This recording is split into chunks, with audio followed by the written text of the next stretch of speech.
balancing your work and the workplace.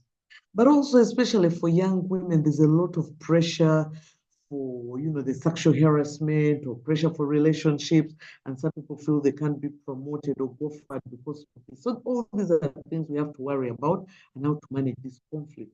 But being confident, as I said earlier, and building strong professional relationships, knowing your rights, knowing what rules apply, knowing where to go can help a lot and can take you a long way. So it's important to be able to manage that and be logical in the way you do things as you advance this. So that's very important. So leadership today is not only about authority, but also empathy and understanding. And as women, when we get to leadership positions, how do we empathize with other women? How do we guide them? How do we hold their hands? Sometimes as women, we're accused of what we call a queen bee syndrome. For instance, as Patricia will say, I worked hard to get to the position I am. The rest of you should work hard. As opposed to making it easier for you by showing you where the landmines are, what you should avoid, how to go about things, sometimes we don't share. For instance, what I'm doing now, maybe I would say, no, they should also go through what I went through. But why make other women suffer when you can allow them learn from your own personal experiences? So we need to be resilient in relation to those challenges in the workplace. Working in a male-dominated environment can sometimes mean being undermined. It can mean facing biases. It means navigating challenging work cultures, but also some people carry their personal cultural cultures to the workplace and they expect, as a man in my culture, I'm treated like this. So women in my workplace should also treat me like this. I supervise a lot of men. For instance, like I told you, the communication section has mostly females, and I think 3, 4 men.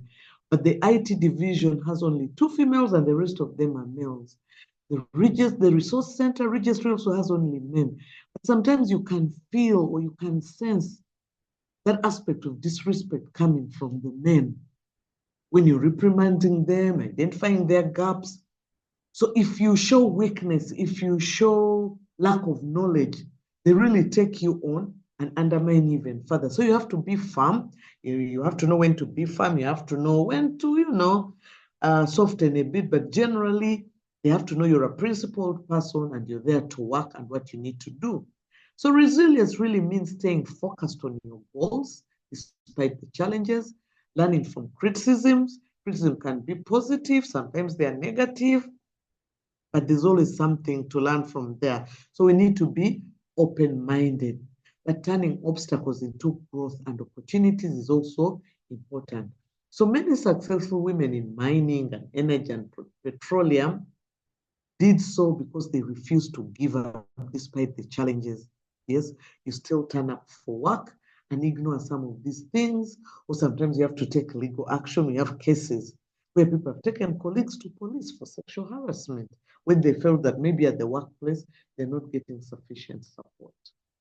The other aspect I would like to talk about is networking and relationship building. So careers go through relationships and networks. So as women, how do we build these networks? We need to learn to access mentorship opportunities. We need to be able to look out for opportunities out there, and this you can only come across through the various networks. We need to learn from experience of professionals like myself and others. You need to build industry visibility by being active and they know you're there. Then people start to look at you as, Liz, as precious, as an independent person, as opposed to, oh, that lady, that woman, that girl, she's just going to come here and, demand attention and things like that. So what can we possibly do to improve our odds? So some of the practical steps is joining a professional association. I am so glad I am talking to Women in Mining chapter of Kyambogo University. That's a good chapter. I hope you're linking up with the bigger chapter. Just a month ago, we're launching Women in Nuclear, There's Women in Energy. But what opportunities are there? There's Women in Energy and Extractives think WIM or something like that, or WIN. So what opportunities are out there that can help us improve as women and improve our odds? Do we attend industry conferences? Often they're conferences, sometimes at universities, sometimes they're announced. Do we pick interest? Do we try to present papers? Do we seek clarity if it's something as students we can maybe access for free or at a reduced price? These opportunities open doors. Sometimes your next employee is there and so on and so forth. So connect with mentors, look out, reach out, seek, and see if there's a possibility for these people to support. So maintain a professional relationship. And I know this sometimes is a challenge when we relate with males. Sometimes these barriers become blur, but those are personal decisions as an adult, but sometimes it can be counterproductive. So your network can open doors that qualifications alone cannot.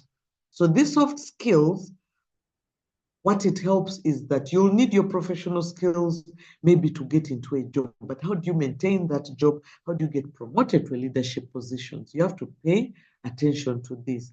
Then the aspect of leadership and initiative. Leadership is not defined by just the position. Young professionals can demonstrate leadership by taking initiative. For instance, when Liz reached out to me about this, that is great initiative. That is a sign of leadership. How do we try to solve problems? How do we support colleagues? How do we share ideas? So women should see themselves not only as participants, but as future leaders of the industry by being out there and participating in several opportunities that exist, and not always think, oh, that's for the boys, that's for the men. All these things are for all of us, and we should be able to take advantage of them. So for me, my advice to young women entering the mining, energy, and petroleum world is that build your strong technical competence. That is really, really the bare minimum. But also develop your voice, For instance, now through this network, as women in mining, you're able to position yourself in a certain way. You're able to attract attention and opportunities.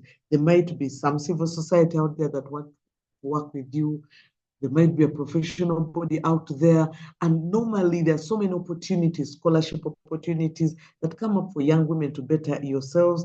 There's so many leadership opportunities that come up for you people to better yourself. Which reminds me, Liz, after this webinar, if you remind me, I don't know if I shared with you, there's some opportunities running at the moment for young people in leadership. So we must seek these opportunities. We must seek out mentors. We must, but also support others and join movements, bodies, communities that support us, that build our capacity, and never underestimate your value as a female. These sectors need diverse perspectives, innovation for it to grow. And we need more women to come in to make it better. So across Africa, Uganda, we can see that there's increase of women in mining. We see so many geologists, more engineers, more policymakers, more environmental aspects coming here, more mining entrepreneurs, leaders in energy, petroleum, and mining. The question is, are we taking up these opportunities as they present themselves? And you don't have to be a scientist to work in these spaces. Technical people need legal people to help them with the policies. They need accountants. They need human resource professionals. They need communicators like myself. We need IT skills, an array of skills to support. So women in mining shouldn't be just about geologists. Yes, it can be about other support professions that can make this area succeed. So the future of the extractive sector will depend on inclusive leadership and diverse talent that lie within us as women. We shouldn't just be participants. We should shape the future of the industry by what we bring to the table. So do not shrink to fit into other people's spaces where they try to fit us as women, but let us expand these spaces so that other women can rise and come to take it up. So thank you so much, ladies, for listening to me. I would like to stop my presentation there for now and wait to hear from you. We can interact more through the various questions you might have for me. Thank you. Back to you. I think that's Precious. Yes. Thank you so much, Dr. Patricia Litho. It's been amazing to listen to you. I can't stress enough much you have how much you have emphasized on the confidence, us not shrinking in the industry. It's really impactful, and I believe every young lady who has listened to you has really learned, and they are ready to always speak up, to not shrink, to allow their voice to matter in the industry, to seek for opportunities and to take them up, to seek for knowledge and to have technical competence, as you have also mentioned, and also open gates for other women when they reach there. Thank you so much. At this juncture, I could love for anyone who has any question. But before that, I had some questions for you, Dr. Litho Patricia, but fortunately you have talked about most of them. The first question was about skills, which you have talked about, the soft skills that we all need, mostly where you have emphasized about confidence. And the other question was, as ambitious young professionals in the mining sector, how can they balance career, life, and marriage? You talked about it, but I hope maybe you can talk about it also more. And also, what things that have made you successful that you think any other young lady has to learn and put in practice every day and in everything, which you have also talked about, but maybe you can stress more about it. Yes, and the other question I can also give is, what mindset has constantly kept your confidence? Because sometimes we tell ourselves you are confident, but when a situation comes, it's you get shaken up. So what mindset has kept consistent confidence in your career? Yes, thank you. Wow. Okay. Interesting questions. And I'll share some personal life experiences that I hopefully will help. The first question asked me, so I'll take this set of questions and then maybe I can receive the other so that I don't lose any. Yes, sure. Balancing your career and marriage. For instance, in my industry, um, I used to lecture at Makerere University, but most of my students were actually female in the mass communication class. The question is always, when you come to the industry, I would always ask, where are the girls? We sort of disappear when it comes to the industry. The reality is that when we graduate, most of us are in that maybe marriage years. If you're not already married by the time you graduate, most of us begin to get married, have babies around that time. Now, the reality of some of these jobs, for instance, as a geologist in mining, you have this stretched out field work, days, weeks, months that you have to be out there. And sometimes when we are being trained, we are not prepared for those. And yet men naturally, it's a natural thing that they're the more resilient, stronger ones. They have no problem going in the wild. They've been nurtured to be out in the public. So for them, it's almost second nature. While for women, the emphasis has been being indoors. So sometimes we just can't cope. Sometimes it's our spouses. They'll say, I'm wedding you, but these are my conditions. You have to quit your job. And unfortunately, painfully so, most of us accept and quit our jobs. Sometimes the pressures from the in-laws. I recall when I just left Makerere as a young graduate journalist, I worked at what was called Radio Uganda. Currently, it's UBC, a combination of Uganda Television and the radio. Then I had my first opportunity to go outside the country. And we had a bus, and there are these people I was traveling with who I was going to cover. And at that time, I had a boyfriend. So he comes and I step out of the bus and I was thinking, oh, how romantic for him to come and say bye. But you know what he told me? Said, you go back to the bus and pick your bags and we go home. I was like, what? Like, yes, let's go home. That bus is full of men. I don't know what you're going to do with them and things like that. Now, just imagine it aloud. I was so pissed and irritated. I'm like, I've not been studying for all these years to just walk away from work. This is part of my assignment and I am going to work.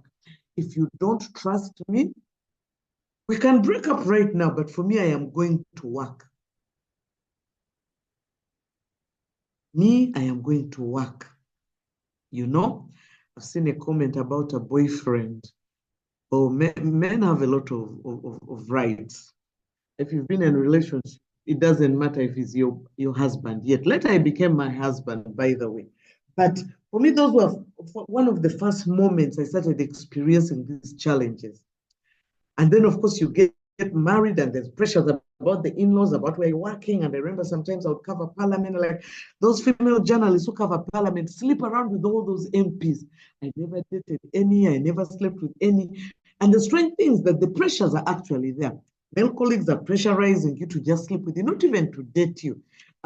These male MPs or male sources you have to deal with to pick your story are giving you unnecessary pressures. So in that situation, and then you have this possessive man around you. So knowing how to balance that. So some people actually quit. I chose the other, to go on. And you know, relationships, what I've learned about them is you set the rules at the beginning. If you're so compliant to things before the relationship firms up, that is how you have to keep up. Any change, they'll accuse you of cheating, of getting someone else who used not to be like that and things. So for me, there are certain no-nos. My job, I am not quitting my job for any man. If you don't want this kind of a man, please, it will hurt, but walk away. Maybe I'll find someone who understands me, or I'll not find anyone. So for me, that is how I dealt with it. And for me, it got worse because you see, I dated this young man for a couple of years and then we got married. We'd been together for almost 16 years. Unfortunately, he passed on. On the 31st of this month, it's going to be 10 years since he passed on. And that came with its own challenges of in-laws and things. And by then, we had a son. I think it was 8 years when his father passed on because he just made 18 in January. And I was expecting my second child, who's 8 years now. But I chose to stay the course. Now just imagine I had succumbed to those pressures and quit my job. What would happen after this man dies? No? Because he got a tumor of the brain and, you know, after some years he passed on. So the reality is that what are we willing to sacrifice? How much are we being to tolerate?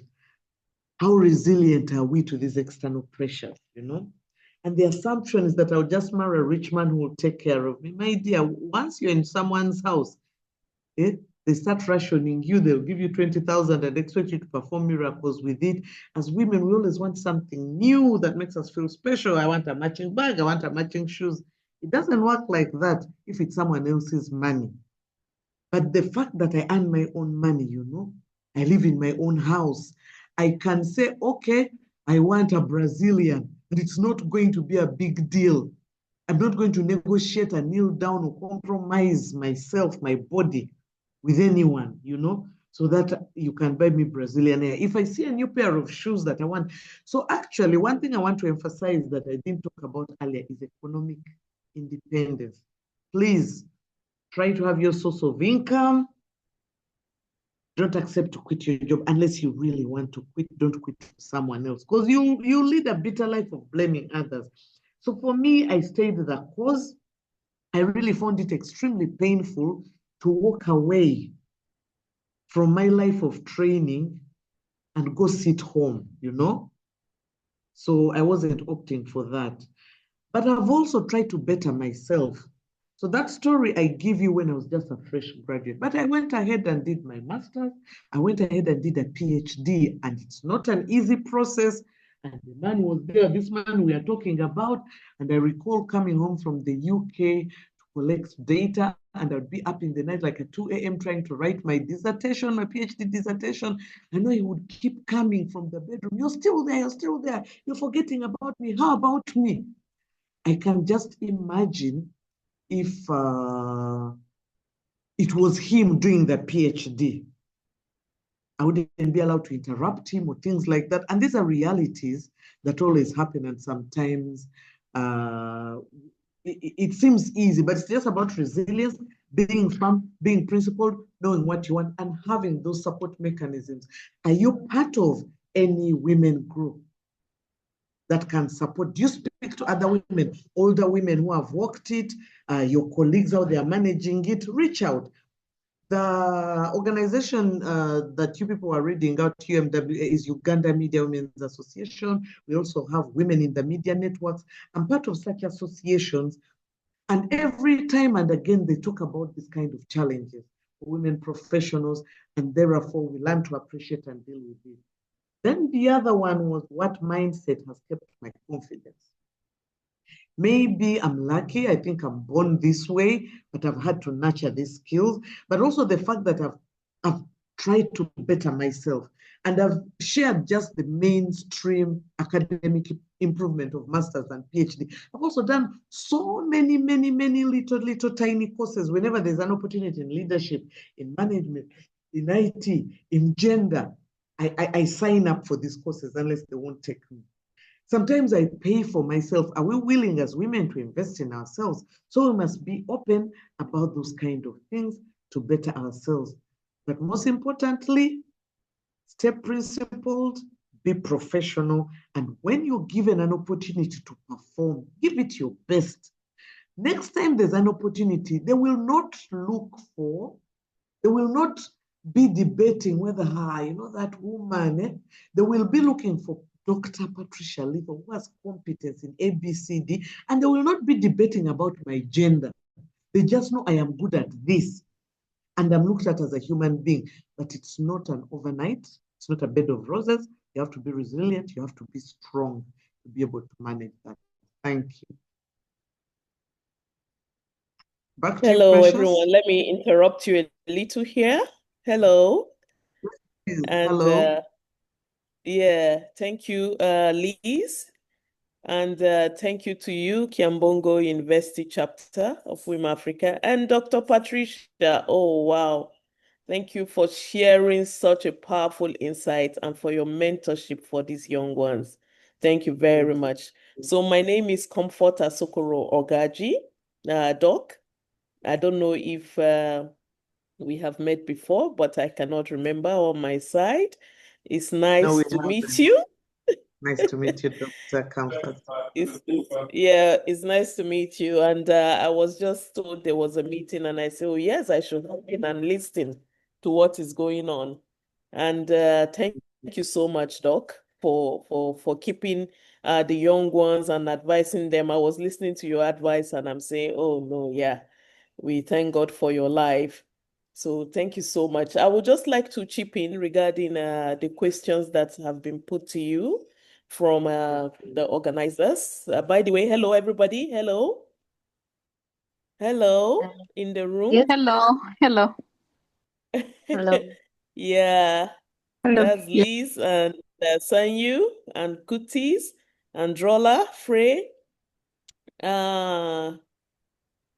Just checking. Finella, yeah, Raymond, Victoria, Patience, Patra. I hope I've called everybody. It's a small room, and that's also a very good thing. When it's a small room, you get to ask your question and have one-on-one session. Well done. You're doing a great job. The leadership of this chapter. Liz, I guess that's you, the leader. Is that right? Liz, are you? Yeah, sure. Thank you. You're doing a great job. For you to have Dr. Patricia is really something very commendable. And we thank her for the mentorship she's giving you, the young ones. So let me just give a piece of advice since I'm already here. You see, as a young girl, when you're growing up and you want to build a career, you have to have a plan for your life. And if you are not married yet, If you have a plan for your life, that will give you a clue, the type of husband you want to marry. So if you go for a man that will not allow you to rise, that will not allow you to shine, that will not give you a breathing space, that is very typical in terms of gender, the opposite of gender equity, that is very typical of camping you. You see these signs before you get married. So if you have to build a career, you're a student and you aiming for the top, that will determine the kind of husband that you would decide to marry in the first instance. That decision is very, very important. Run your analysis. You're a student, you're a brilliant girl. Run your analysis. Is this man going to allow me to shine? Is this man going to allow me to rise? Is this man going to pull me down? Is this man going to give me the support that I need in my career? Or he's going to behave like a typical uncivilized African man that will not allow me do anything other than raise children and take care of him. When you ask yourself that sincere question during your dating period, you will be able to know whether this is the man for you or not. So the first plan in life as a woman who wants to go into career development, most especially in the mining space, whatever profession that will service the mining space, you have to first design your life. Once you're 18 and above, we assume that you know what you're doing to some extent and you have the knowledge that you need to plan your life. You can have mentors to help you in this planning process. Once you have this plan sorted out, then you begin to look for a partner. It happens both ways, both men and women, but we're focused on women right now. Then you look for a partner that is suitable for that plan that you have. Not a partner that has the biggest amount in the bank, no. I didn't marry a very rich man because he has money. No, I was looking for a partner that will allow me to grow, that will allow me to fly, that will put a ladder for me to even climb if he has to. Yeah? So that's you have to sort out. But you don't have a plan, you will marry anyone from anywhere who just offers to marry you. That's number one. And then if you are in a marriage already, and you begin to have kids, you need support from your husband. You need to have an honest conversation with your husband and say, okay, this is my career, this is you, this is my children, or I'm even pregnant. I need your support. I need your support for this phase of my bringing up children or for this phase of my pregnancy. Most men who are understanding will give you that support. You plan with your husband. You remember you have married a right husband in the first place. So you have to be clear about what you want and have the support of your husband. So, however, when you are combining your career, your marriage, your family, your home, your children, when you are combining all that, that's why you see this International Women's Day. Some people had a caricature of a woman with many hands. Have you seen that before, Liz? Have you seen that caricature of a woman with many hands? Yeah? I need to be sure I'm being heard. That's what I'm calling you out. Are you Yeah, there? we're getting here. Okay. Yeah. That means as a woman, you have the ability put in you by God to do many things at the same time. You multitask. You're carrying a baby on one hand. You are pregnant on the other hand. You have your career in front of you. You have a husband, perhaps. It depends on how your relationship is and your culture. You have a husband also to pay attention to. So we are so gifted as women. We can do so many things. We have the ability, even in our minds, to schedule so many things and achieve them all. So you have to plan. I'm coming to time management. You have to plan your day typically. as a woman that has a career, or a woman in mining, a young one or an elderly one or a mid-age, no matter which age you are and you want to succeed, you must have excellent time management skill. What do I do part-time? How do I maximize my 24 hours?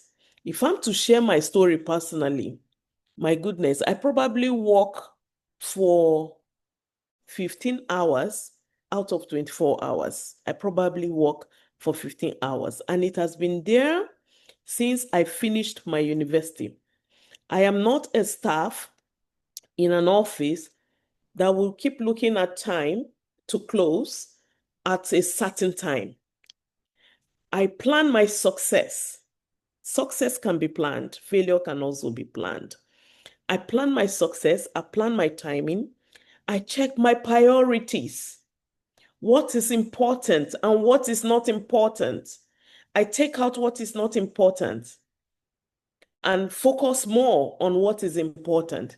If I want to build a career, maybe soft skill, as we are discussing now, it means that I have to spend more time learning the new trend beyond everyone else. Others do 8 to 5. It means that after 5, I have to switch to another mode of learning. It could be on LinkedIn, it could be on Udemy, it could be on which other platforms? Please chat in the box room, other platforms that you can learn soft skills. Chat in the chat room so that I know that you are listening and you are following, because your theme is about soft skills. Chat in the chat room. Which other platforms can you learn soft skills? As a woman, as a man, it doesn't matter. So being saying, oh, I'm a woman does not mean anything in reality. Competence is what matters in the workspace. Thank you, Coursera. Yeah, Coursera is another good place to learn. So you have to plan that, okay, after 5 p.m., I have 1 hour to plan and learn this new skill. Maybe it's AI skill, maybe it's developing something that I need to learn. I have 1 hour every day. There is nothing that you commit an hour on a daily basis to do that you will not become an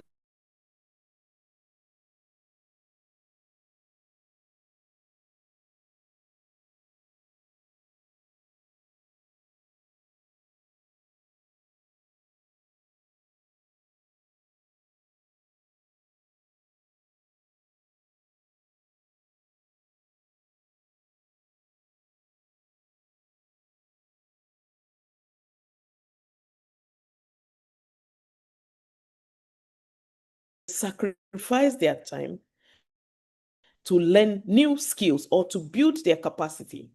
It's not this university that you're in 4 years, I want to spend 4 years. It's not enough. It's not enough for you to be an expert. There are things that is not taught in the university. Most especially, you mentioned soft skills.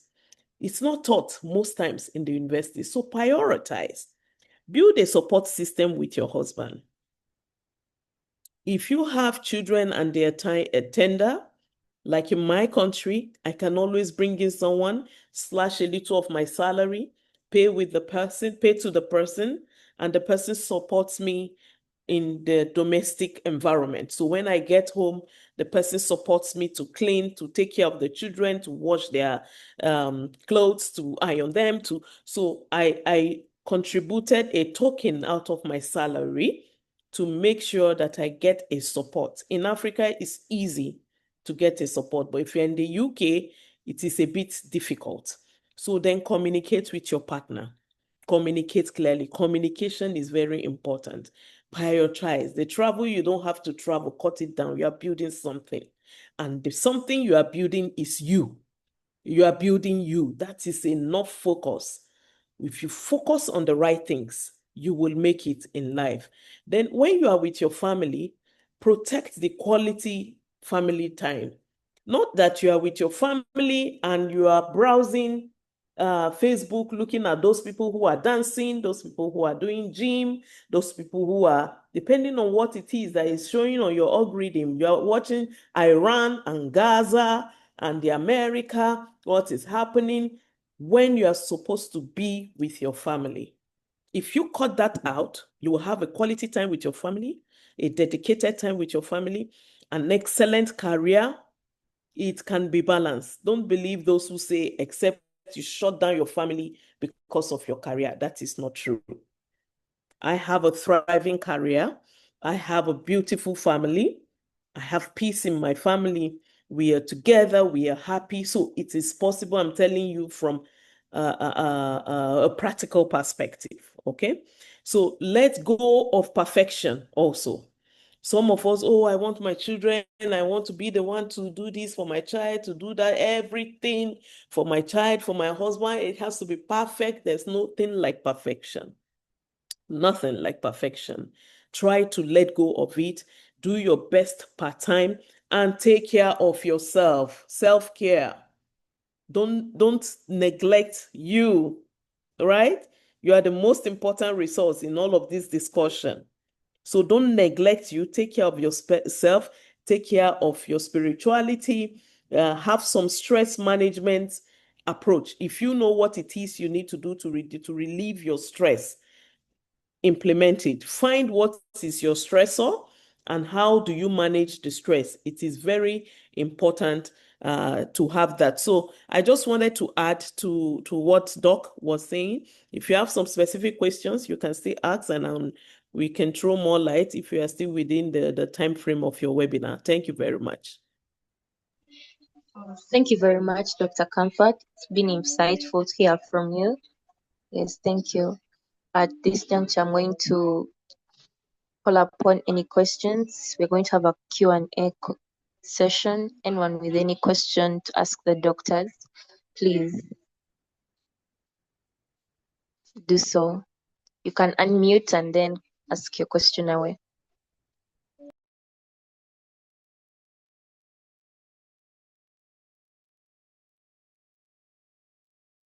Liz, did I see your hand up? No, not really, but let me ask. Okay. Yeah, so you talked about building confidence since it helps us trust in our competence. But my question is, in these small steps we are taking to build our confidence, we have a challenge of, I don't know whether it's just me, but imposter syndrome. Like you're invited in a space, but then you're like, do I really belong here? You know? So how can I like fight that? I think we all have that, and it goes with us all the way. Personally, for instance, people think I'm very confident, but I also have moments of doubt, you know? But what I do is I prepare. Are we willing to put in the work? Yeah, you just can't show up. You just can't show up. Every time you're given something to do, something to talk about, something, even when you think you know, it always does well to check around, do a bit of research here and there, and really be present. Once you've researched and read, you could also even check with a more senior person who is more experienced in this area. I have this opportunity to present a paper here, to do the other. Would you mind, looking through to see if it's okay? If it's about how you actually appear when you speak, you could even seek audience so that you do a mini presentation to someone. And like I told you, this generation, you're lucky. You can even do a mini record of yourself. With us, we used to practice in front of the mirror and, you talk, and do this. But also the dressing matters. Dress can give you confidence, it can take away. Something we don't pay too much attention to. So you either dress very skimpily and the whole time you're pulling down your skirt. Even here I'm imitating, but you just can't see what I'm doing. But that habit of when you have an opportunity to present, and normally it's on a raised platform, try to be as comfortable as you possibly can. Possibly wear trousers, but not too tight. Possibly wear a decent dress. Avoid a see-through, something that makes you comfortable. Don't have a very low cleavage. things that will take people's attention away from your message. Unfortunately for us women, we are judged by our appearance. No matter what you do, no matter how brilliant you are, you've seen all these political campaigns, I don't know, presidential campaigns, women first thing, what you look like. I can imagine if I'd appeared in this webinar with my hair flying all over the place, you'll possibly be distracted from a message. You will possibly be sending yourself sidebarring each other, commenting about my hair. I'm assuming that didn't happen because I try to ensure I'm decent enough in front of you. And that is what we must do. We must prepare. What is power dressing? And sometimes when we are younger, we think we are being bothered. I recall when I just joined the organization we talked about, the Uganda Media Women's Association. There was an executive director who always told me that, oh, Patricia, you're good at speaking, but the way you dress, I was a jeans and t-shirt girl. And I really thought she was bothering me. Strange thing is that my mom always also used to comment about me and my jeans and t-shirt, and she'd shop all these dresses that I wouldn't wear. So they would give me opportunities, but it was always conditional. You must come in a dress, then we'll give you this opportunity. And sometimes I thought I was being bothered, but along the way, I learned that it actually mattered. It blurs the message, but it also gives you a certain kind of confidence if you're comfortable enough. And you know, some of these moments, it's just temporary. Maybe it's a 20 minutes presentation, or maybe it's a 1 day's workshop and you're presenting at a certain point. You won't die from dressing decently for those of us who want to be so skimpy. Yes. So learning where you're going, your audience, your appearance, it is so important because it clouds the message, but it also builds confidence. Yeah? Builds your confidence when you're comfortable enough and things. You've heard of stories of wardrobe malfunctions. Eh? It happens. It's happened to me. How do you carry yourself thereafter? But it's even worse if you're already either deliberately or ignorantly badly dressed. As a female, our bodies are very disruptive, and we've got to appreciate that. We thank God for it, but how do we minimize that? So for me, practice dressing right, seeking help from more senior people. Now, for instance, some of you have asked availability. Things to do with presentation. I work with geologists, people in mining, but I am not. But if you want to do a presentation, if you want me to give you feedback, I am available. I can be busy, but I'm available on WhatsApp. We can make an appointment. I can be accessed, you know, in one way or the other. I'll create time to attend to anything to do with empowering women, supporting another woman. I'll always try to avail myself at some point. I think, yeah, hopefully that makes a difference. Thanks, unless Dr. Comfort has something else to say.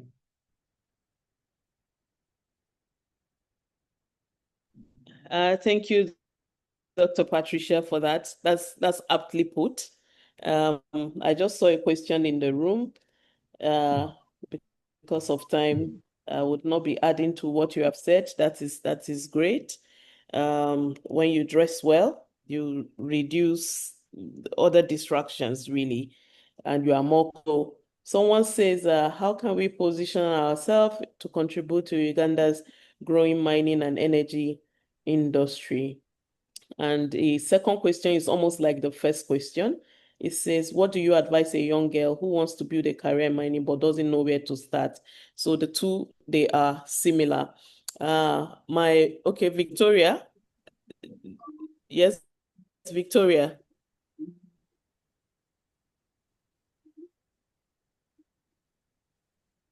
Okay, I thought Victoria wanted to speak. That was why she was raising her hand. So for whether it's Dr. Uganda. Victoria Yes. actually has her hand up. Yes, please. Sorry, I hadn't unmuted. Thank you. Thank you so much. Mine is more of personality or habit question. It's about multitasking. I'm so much into multitasking that it worries me. I feel like I may not be able to become an expert in one field, because I find myself wanting to do this, curious about this, going over the other side into this. I don't know which advice you can give me to help me in that area. Thank you. Yes, Victoria, you have to master one thing first, then others are added on. Yeah. like soft skill. It's an addendum to your profession that you currently have. So you will not abandon your your profession. Maybe you're a geologist in the university. You will not abandon your studies and go and be learning computer programming and then fail your exams or not perform very well. You will not do that. So we have majors and we have minor. Don't major in your minor as much as you can.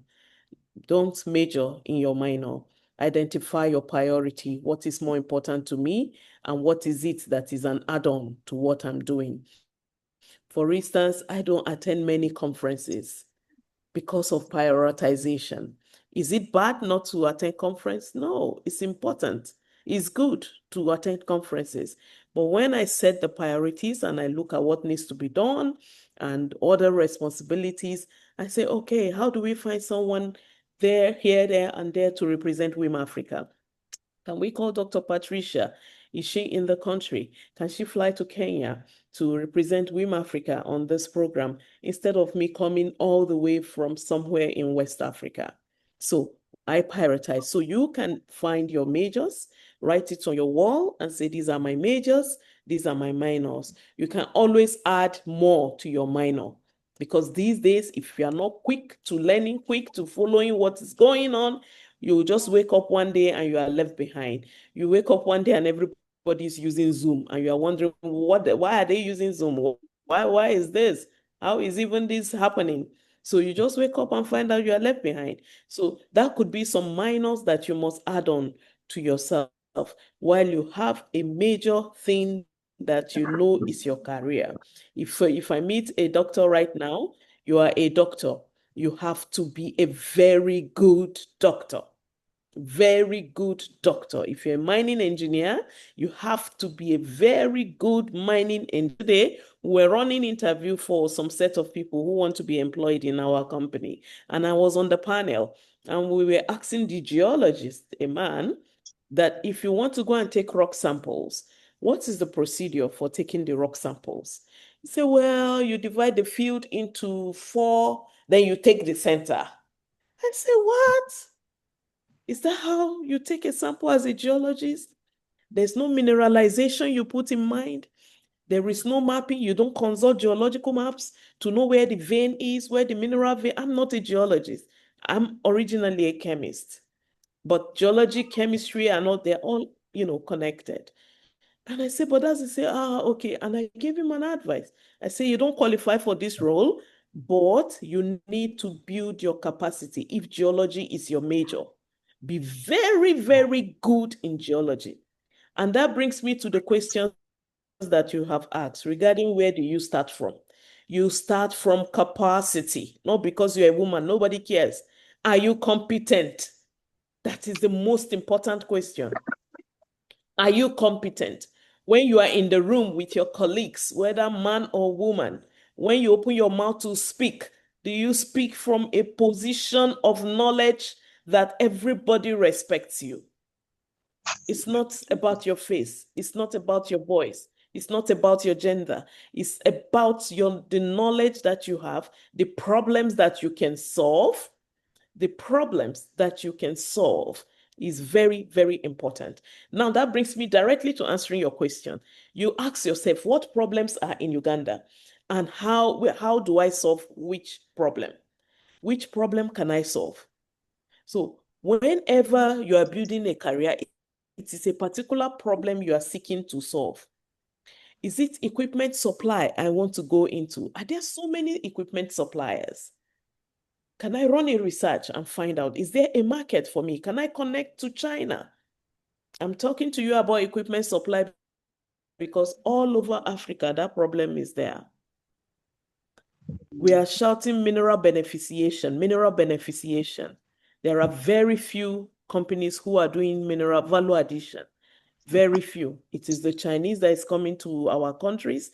It is the Russians that are coming, or different countries that are coming to bring those machines, and they're foreigners. And your president, I don't know, not your president precisely, but the presidents all over Africa are saying, oh no, you must do beneficiation in our country, value addition in our country, stop exporting our raw materials. After they have said value addition in your country, do you have equipment? Can you set up a factory? Can you even bring the equipment from China and set it up in your country? So it doesn't start from you having money. Hello, who asked the question? It doesn't start from you having money. It starts from you having the will. There's a proposal you put up and you combine, you ask Dr. Patricia to come and be on your team. Oh, Dr. Comfort, please come and be on my team. This person, come and be on my team. We have this beautiful idea and we want to forward it to a particular investment bank or a development bank. They will look at your plan. They will check whether they can finance you. And as a woman, that's where the woman thing now comes in. If you have the skill, you are clear about your business plan, they will be ready to say, okay, we have this small, have you heard of AFAWA? AFAWA in African Development Bank. It's for women. So they lower the standard of giving you money because you're a woman this time around. If they say, oh, you need to have huge capital as investment capital, equity, as a man, they will say, okay, as a woman, let's just hear you out. Let's hear your plan. So there's opportunity in equipment supply all across Africa. In fact, when you start, you may not even look at your country alone. And how do you start? Very easy. Go to alibaba.com. Begin to talk to equipment manufacturers or suppliers in China. Begin to talk to them. Begin to talk to them. Before you know it, you have a grasp. You are studying about equipment. You are knowing different equipment that is needed, and you are able to solve the problem. For me, I am part of about 3 businesses in mining. The first one of it was environmental consulting. So I consult for mining companies in a country. In Nigeria alone, I have consulted for over 250 mining companies, over 250 on environmental matters, on how when they finish the mining and they finish the excavation, what happens to the environment? What happens to the people? What is the standard internationally? I just put together that advisory and I get paid for that work that I'm doing. So that's one way. Another way is for you to have laboratory testing. Most African countries don't have labs for testing solid minerals, for testing lead, zinc, depending on the makeup of the people in this room now. So I don't know how technical I should go. Even supply chain management, in case you are not geologist or mining person. Then community development. If you go to Mining Indaba, everybody is talking about communities, host communities, that they are not being developed, they have been abandoned, they are in poverty. That is an opportunity. Where they are defining problems, that is your opportunity to succeed. Okay, over to you, Doc. Maybe you can add to that. Yes, very quickly, you asked about multitasking.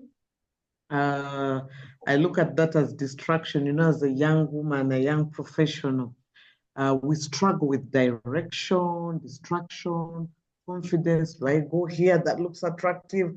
Then any mild challenge, you run away and go to the other. This is what I would like to advise. Learn to focus. That is the ability to keep your eyes on the goal. For instance, I've given tidbits about my journey, but I always knew that I wanted to stay in the communication professional. So any stone that I added on, stepping stone, any course that I did had to be in that direction because that is what I wanted to do. But the opportunities to go in other directions, and sometimes those distractions presented themselves. One of the biggest disruptions, for instance, the scholarship opportunity, I've said I'm just sharing that I've shared with Liz and she'll share with you. There's an opportunity for leadership training. The question is always, is that where I want to go? Or it's because it gives me an opportunity to go abroad? So some of us spend years just applying from this scholarship to the other, from this training opportunity. I don't know, World Bank, young professionals, what you apply, you get, you go. African Development Bank. So you find that 10 years have passed by, you've accumulated so much paper, but with no experience. So you must remember to focus and only pick what is relevant to your growth. Because 10 years later, you'll apply for a job that you think you're suitable for, and they'll ask you for work experience, and you don't have it. And your colleagues who you've been, beating at these scholarships actually have the work experience because they bothered to focus. So really knowing what you want, despite the distraction, and being able to walk away from those distractions, it's very important. So sometimes the distractions come from our environment. People labeling you too ambitious. Some of us worry way too much about public opinion. It's good to listen, but is it a constructive criticism? How come an ambitious man is a desirable quality? I think a desirable quality in a female professional being ambitious should be the same. So don't shy away from that. Then what is your priority? Should it be different from men? And like Dr. Comfort said, when it comes to professional work, your gender doesn't matter. It doesn't count. Yes, they want you to deliver. So if you think you'll smile, throw your breasts around, it doesn't get you anywhere. You have to do, and especially for you guys whose job is very technical, it doesn't cut it. You have to know your stuff. You must know your stuff. So in this confusion, for me, what I would advise is seek advice the way you've sought it, but you haven't been specific. So you see, in today's world, there's a lot of distraction, but also it's easier to narrow down because technology gives you an array of information to ask certain questions. I know you're distracted from peer pressure, by social media, comparison with others, negative opportunity, but there are those apps that can actually help you redirect yourself. And there are people like myself, Dr. Comfort, and many other women you might be comfortable with, or even a colleague. Sometimes we are poor judges of ourselves. You're distracted because you think you're good at this, good at this, good at this. And yet if you just ask your neighbor, she'll tell you, no, actually your strength is here. Some of my focusing has been from feedback from colleagues, and I bothered to listen. I thought I was better at this. I thought I wanted that, and they told me no. For instance, I started off in mainstream journalism where I thought I was good. But when people would see my writing, they say, you're really a good writer. You're strong at this. And that's how I veered off to strategic communication that had to do more with policy and things like that. And later with my PhD, it was so easy because I'm a good writer, you have to write. So know your strength, but also ask. Don't fear to ask. If your colleagues, you think they will lie to you, maybe reach out to a professional to help you focus. So as a young person, spend time to build, to have the building stones, also the education. We've talked about the skills development. We've talked about the networking and the mentorship. Sometimes it's hard to describe what mentorship looks like. You don't have to go to a class. For instance, this discussion we're having this evening, this is part of mentorship. Me and one of you or two of you can just agree to meet over a cup of coffee and just talk through things. Some of these things we are talking about, and you'll find, oh, you actually pick a grain of, something to go with from there. And maybe one last thing I would like to contribute to that I remember a young woman starting to work, and I went to this project. It was an IT project. We were setting up telecenters across Africa. And there was a lady actually from Nigeria called Florence Etta, who was one of our supervisors. It was a Ford Foundation funded project. So there was an opportunity to go to Sun City. I don't know if Sun City is still a marvel these days, but when I was a young woman, it was. So there was an opportunity to go, and I was the project lead for this project. This project was within the big organization I worked. But once this funding came, very nice funding and things like that, suddenly my boss called me and told me that, Patricia, so-and-so is better placed to what? To go for that conference than you, because you see, you've just been with us for a year, but before you came, so-and-so worked on that project, who was male. So they were moving away my opportunity that was meant for the person holding my portfolio and giving it away to someone else because they felt I didn't deserve. And there I was mourning about it. So this lady was one of the people who did periodic monitoring, and she came around and she told me, oh, I noticed you don't seem too happy today. And I shared my challenge. And one thing she told me is that sitting on your ass, let me quote her, does not get you anywhere. Life is not about what you deserve. It's about what you bargain. I've kept that with me for the rest of my life. I learned that nobody owes me a favor. So she gave me a task and a challenge and told me, you say Ford Foundation that's funding you. And by the way, my PhD is funded by Ford Foundation, and I just won the scholarship. And she told me, you're already a Ford Foundation fellow and you're working on Ford Foundation project. What you need to do, just write to Ford Foundation. She gave me the address to write and tell them that you're Ford Foundation fellow, you're in a Ford Foundation project, you work on this organization, and you'd like the opportunity to attend this conference in Sun City. She gave me some tips and told me, I fly out tomorrow at 7. By 6, I need you to be at my hotel with that write-up. We didn't have all these fancy opportunities. I sat up all night, tried to think about something, wrote, and actually by 5, I was waiting for her at her hotel at the lobby. When she came down there, and I presented my document. And showed me Ford Foundation doesn't give these little monies for you one person. Make it big. Say you want to take 20 people with you and they learn from this. She gave me ideas. I put it together. She went off. Fast forward, I got this opportunity to go with these many other people.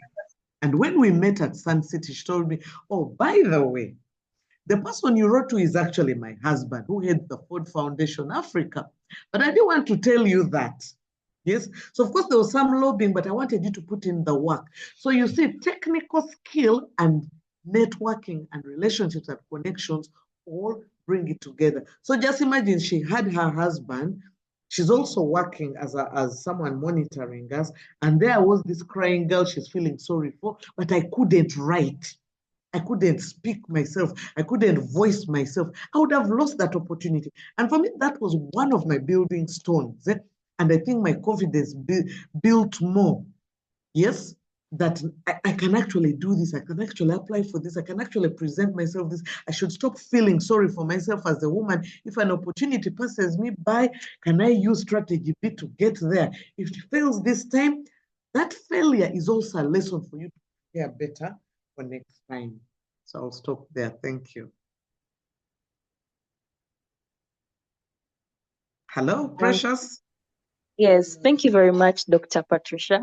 It's been really insightful from how you have talked about from direction, us getting the opportunities to go for them and not wait up. And I really appreciate every insight you have given us. It has been really impactful. The story you shared that was personal. I hope all ladies you have had, you have to set the values in all the relationships that your goals can be met and have a vision what you want in life. And for Dr. Comfort, in case you're still on the call, I want to say also thank you for the other ideas. I love the fact where you have talked about the ideas about mineral value addition that we are lacking in our continent as Africa. The supply chain, the mineral labs, and hope the ladies you have had all these beautiful entrepreneurial ideas. And I want to thank you, everyone who has attended this webinar. Thank you for your time. It's been really lovely and amazing. Ladies, let us go be the voices in the mining sector. Be confident and gratefully and positively impact the sector. Thank you. I will welcome maybe the chapter coordinator to say something. And yes, thank you.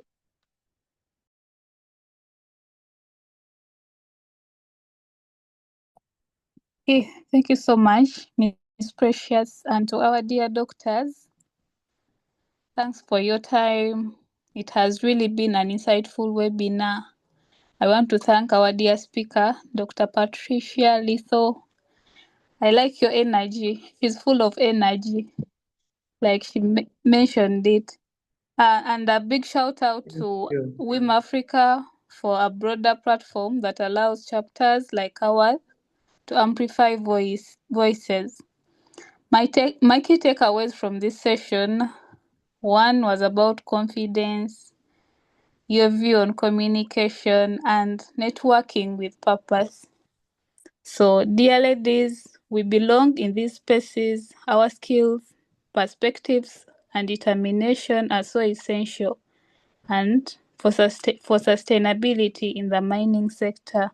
Let's commit to apply at least one new skill in the coming week or from today. I know one time we shall be there. Thank you so much, Dr. Litho, for your time.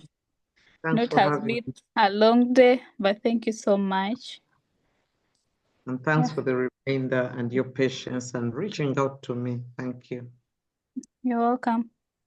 Have a good night and good day to our colleagues the other side.